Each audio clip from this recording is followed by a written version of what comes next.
So Shihan's kind of cited you as one of his early influences and mentors and supporters.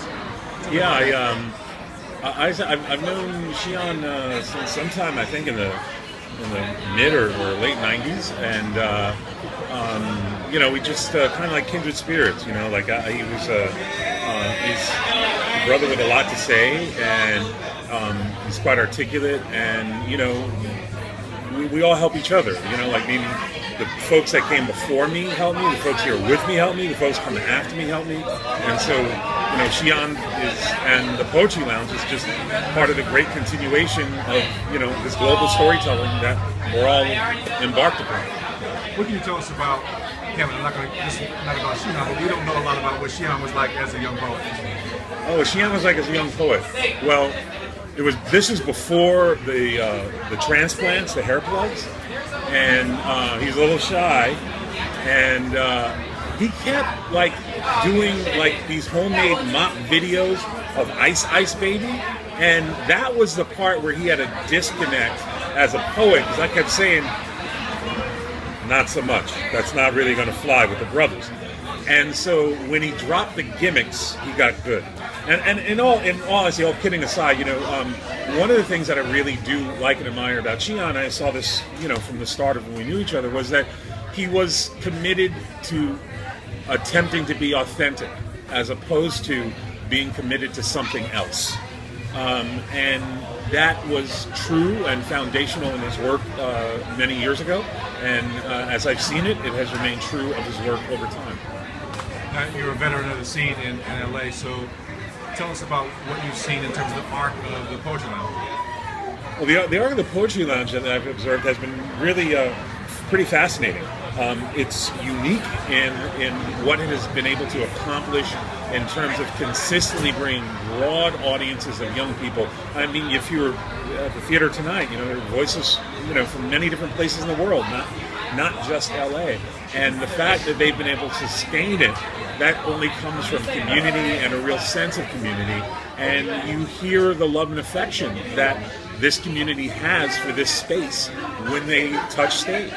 And the biggest arc that I've seen is the people who are pursuing it for reasons other than authenticity tend to move on to other things. And the folks that are doing it because they have to, this is a bullshit life, okay? Fucked up credit, wacky vacations, strip clubs, and overwater bungalows in Moria. I'm oversharing, but this is a difficult life.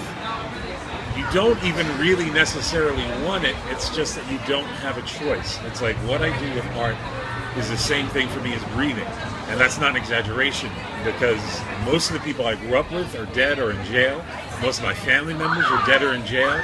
And I know exactly where I'd be if I wasn't able to craft this lifesaver of telling stories and finding community and access and the electrical signals in other people's hearts to sustain me and encourage me.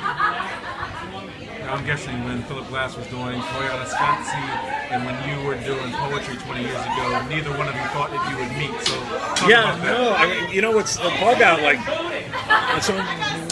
working with Philip Glass is, I was a kid in New York and his operas are going up in Lincoln Center, and he's just been driving a hack. I'd been driving a cab in New York. His operas going up in Lincoln Center. I saw Toyota Scotsy and it totally blew me away. That movie is nothing without Phil's music, and I mean it's a beautiful film in total. And a few years ago, my phone rang, and someone called and said, "Hey Jerry, Philip Glass wants to commission you to do some piece." And I was like, "You know what? You should lose my number and stop bullshitting me some fucking bullshit." Because I thought it was a joke, and they called back and insisted it was true. So I worked with Phil 3 years ago, and now.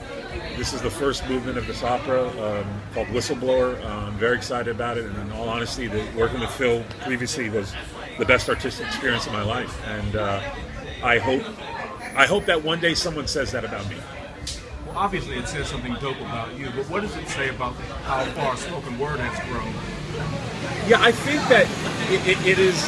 The spoken word has grown tremendously. There's no place we don't exist. And that's as it should be. It's spoken word. It's like whatever, like novels, or like rock and roll, or hip hop. We're everywhere. You can't stop it. It is what it is. And if artists are smart and progressive and forward-thinking, and they're smart enough not to have boundaries, of course they recognize it. How are you going to have a 20 or 30-year career and never touch a poet? You're on an old man's vision of what you should be doing, or an old woman's vision of what you should be doing. The biggest kind of lesson I've taken from artists I've worked with, who I've truly learned from and loved and enjoyed working with, was no boundaries and no bullshit. Leave everything that gets in the way at the door. Whatever your fans think, whatever friends and family think, fuck them. They're there because you're taking them on the ride. You're the driver of this vehicle.